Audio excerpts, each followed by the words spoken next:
Even as coronavirus concerns cancel long-time events left and right, we're still getting closer to the election every day. And as we get closer, a researcher at the UW anticipates foreign interference attempts will continue.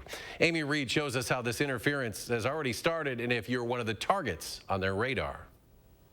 These days, political campaigns are based on data, and a lot of political campaigns you could use data to identify and target and mobilize or demobilize certain people.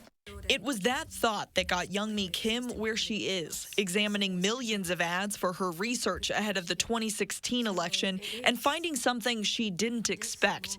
Groups with links to the Kremlin disguised on Facebook. She saw it 4 years ago. Now it's happening again. But one thing clear is that this is very systematic. The ads don't look much different than a meme you might run across yourself, and the groups they come from seem homegrown. But when she tracked them back to the source, she saw they came from Russian groups and their messages aimed at division, not just among Republicans and Democrats, but also among women.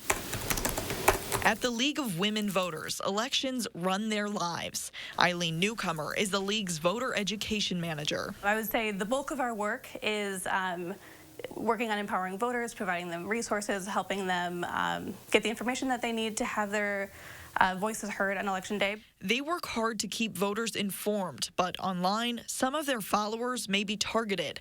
Facebook gives advertisers the tools to show their ads only to certain audiences. Kim told me this year one of those audiences is feminists. Those showing a liberal lean online may get ads like this against Joe Biden. If you show a lean to the right, you may get one like this against feminism as a whole. So they exploit the sharp divide in our society. Right now, Kim said these ads are working that division and trying to get followers. But as we get closer to the election, she's watching for the efforts to mimic 2016. She noticed then that the last few days before the election, ads began voter suppression in 4 main ways. 1, election boycotts, telling people not to vote because neither candidate is good.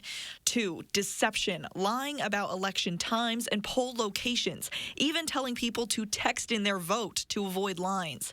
3, third-party candidate promotion to undermine the Democratic and Republican nominee. And 4, same-side candidate attacks. She noticed in 2016 some of this targeted African Americans. African Americans are targeted with the anti-Clinton messages so that they don't like Clinton and then decide not to go to the poll. Much of this information is still unknown to the people educating voters. Still, they're trying to fight misinformation where they can. It's really important that people go and vote and make their voices heard and not let people with bad intent to spread misinformation or disinformation. And until something more is done, that's what she can do. Amy Reed, News 3 Now. It's now been 4 years since we first saw this kind of interference in our elections, and still hardly anything has been done to stop it. Join us next week as we continue this series and look into federal, state, and private industry efforts to keep this type of suppression down.